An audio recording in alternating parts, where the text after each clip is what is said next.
Pierre Lagorce, bonjour. Bonjour. Vous avez publié aux éditions L'Harmattan Élie, mon nom secret et autres pièces. Euh, alors c'est une pièce, Élie, mon nom secret, qui se déroule pendant la Seconde Guerre mondiale. Euh, Pourquoi justement ce contexte? Pourquoi est-ce que vous inscrivez cette pièce dans l'histoire, justement? Parce que la Deuxième Guerre mondiale, c'est mon enfance. Une enfance que j'ai vécue dans le nord du département de la Dordogne, dans une région qui était au début en tout cas en zone libre, et où la guerre c'était avant tout une guerre civile. Une guerre civile entre les maquisards, ceux qu'on appelait les maquis, et les miliciens d'autre part, qui étaient des gens qui souvent se connaissaient, avaient été à l'école ensemble, ils étaient du même coin, du même bled, et ils se haïssaient d'autant plus. Voilà. Euh, bon, c'est une atmosphère de haine, c'est une atmosphère de peur que nous avons vécue enfant sans trop savoir que c'était de la haine et de la peur en fait. C'est une atmosphère dans laquelle les adultes avaient du mal pour s'approvisionner, il y avait la peur des dénonciations, il y avait la peur des collaborateurs. Euh, voilà, c'était un temps extrêmement difficile que nous, les enfants, vivions et dont nous souffrions vraisemblablement, parce que je ne veux pas dire que... Est-ce qu'on souffrait vraiment? Je ne sais pas. Mais nous le ressentions. Voilà. Alors Élie, mon nom secret, compte les souvenirs d'un enfant juif caché pendant la guerre. Pourquoi avoir choisi justement l'histoire d'un enfant juif Écoutez, il n'y a pas de raison, je ne sais pas. Comme souvent dans mes pièces, je pars d'une situation. Là, j'ai imaginé un type sur un banc, là, en train de regarder les pigeons, et de se préoccuper du chat qui se baladait sur le petit mur en face, etc. Et ses pensées reviennent, et son enfance revient. Et son enfance, c'est l'enfance d'un enfant juif qu'on a mis à l'abri chez son oncle à la campagne, ou dans une petite ville au fin fond de la France profonde, si j'ose dire. Euh, voilà, voilà. Et puis tous mes souvenirs personnels sont revenus à la surface et ont alimenté cette pièce. Notamment plein de choses, hein, c'est difficile à dire, notamment un moment que je ne me pardonne pas. Je me revois enfant à l'école maternelle, au cœur d'une meute de gamins, danser dans la cour de récréation à la poursuite d'un pauvre petit gamin que nous avons bousculé, chahuté, etc., au cri de « Où le petit juif, où le petit juif ?» Bon, je suppose, je ne me souviens pas que les maîtresses sont intervenues de façon autoritaire, je l'espère, mais quelque temps après, cet enfant et sa famille ont disparu. Et de ça, j'ai gardé une culpabilité, appelez ça une culpabilité ou une souffrance profonde. Et c'est peut-être ça qui est à la racine du lit. Peut-être ce moment qui est à la racine du lit. Ouais.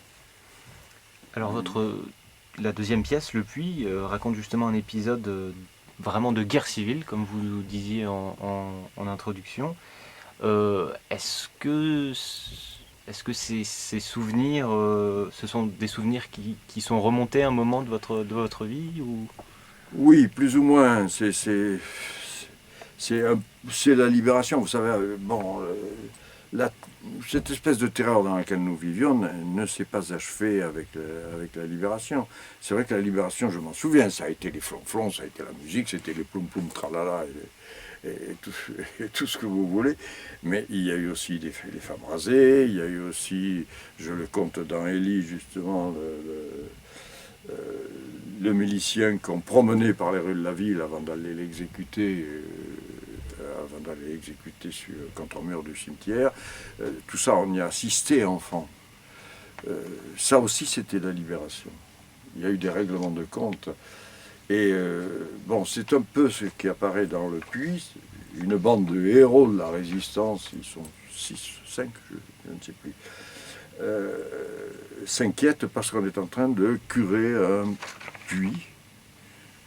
Et dans ce puits, eux, au temps de la résistance, ils ont jeté un type qu'ils avaient condamné à mort après un simulacre de tribunal.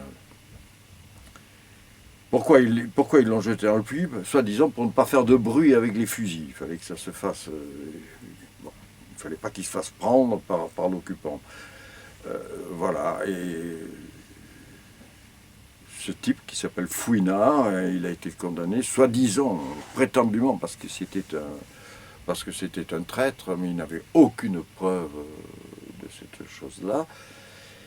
Et tout à coup, 20 ans après, Fouinard, il s'appelle Fouinard, je ne sais pas si j'ai dit. Fouinard reparaît. Il reparaît, et il les harcèle, et il les embête, et il va les conduire à leur perte, tous. Voilà. Alors Fouinard, c'est un remords, c'est aussi une image, quelque part c'est une image du juif, lui aussi, bien sûr, du bouc émissaire en tout cas. Voilà Fouinard est revenu, qui va leur mener une telle vie qu'ils vont à leur tour à mourir. Et c'est ce que j'appelle Fouinard, mais l'oncle, la tante dans Élie, les autres ombres, sont aussi des souvenirs que je dirais non pas refoulés, parce que ça fait un peu... C'est trop doux, refoulé. Ce sont des souvenirs incarcérés, qui un beau jour, on ne sait pas pourquoi, ça se désincarcère, ils s'évadent. D'ailleurs, c'est ça l'importance du mot incarcéré. Ils sont incarcérés et ils n'ont qu'une envie, c'est de s'évader. Et le jour où ils apparaissent, le jour où ils reparaissent, disons, ça fait du mal. Voilà. On connaît tout ça dans notre vie individuelle, mais c'est encore plus vrai d'un livre comme ça. Alors, au sujet de votre écriture, c'est vrai que vos personnages vivent dans un univers où le passé se mêle au présent, et il y a beaucoup effectivement de souvenirs qui coexistent ici, maintenant. Est-ce que justement, vous avez une écriture des souvenirs en quelque sorte, c'est assez curieux. Est-ce que, vous venez d'en parler, mais est-ce que cette incarcération, vous avez l'impression que... Comment ça se fait qu'elle cesse maintenant? Comment qu'elle cesse? Vous parliez des souvenirs que vous vouliez oublier, etc. Et comment ça se fait que ces souvenirs, justement, remontent à telle ou telle époque ou On ne sait à pas. tel moment? On ne sait pas. Il peut y avoir un fait, il peut y avoir Un événement, quelque chose un événement, quelque chose qui va redéclencher. Je pense que pour moi, par exemple, le souvenir de cet enfant juif que nous persécutions est revenu avec tout ce qui a été, tout ce qu'on a découvert sur la Shoah après, quoi. Bon, et puis, bon, je ne sais pas. Je ne sais pas. Ce qui est certain, c'est que c'est vrai que c'est mon écriture. Je crois que le présent et le passé, même s'ils sont mathématiquement séparés, coexistent. Ils coexistent en chacun de nous. On est à la fois un passé et un présent. On essaie d'être un futur, ça c'est autre chose. Mais on est un passé et un présent en même temps, et l'un interfère sur l'autre. Voilà. Et alors, votre troisième pièce, justement, dans ce recueil de pièces, parle à nouveau des Juifs, mais c'est dans un sujet plus englobant, non?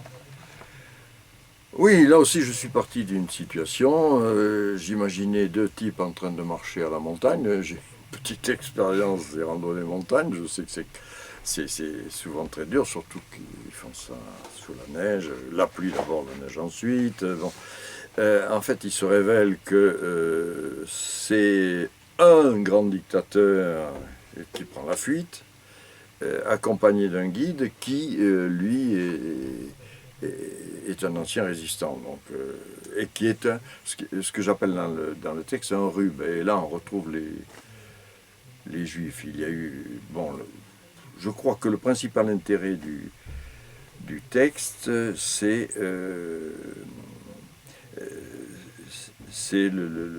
la relation entre le génocide et la politique, qui est évoquée là par ces deux personnages. Voilà. Qui finissent par atteindre le fameux col. Et là, je vous dis pas ce qui se passe, mais bon. On n'en dévoile pas plus. Voilà. Alors, certaines de vos pièces ont été jouées, montées. Oui, les deux dernières, ici même à Paris, ça fait déjà quelque temps. Ellie a été montée en 2002. Et il y a eu ensuite une pièce qui s'appelle Le secret du Macaïrodus, qui a été jouée en 2004. Les deux ont tenu la scène pendant environ 30 représentations chacune. Ce que je veux dire, c'est que lorsqu'on est auteur et metteur en scène en même temps, le passage des textes par l'esprit et le corps des comédiens en apprend énormément au metteur en scène.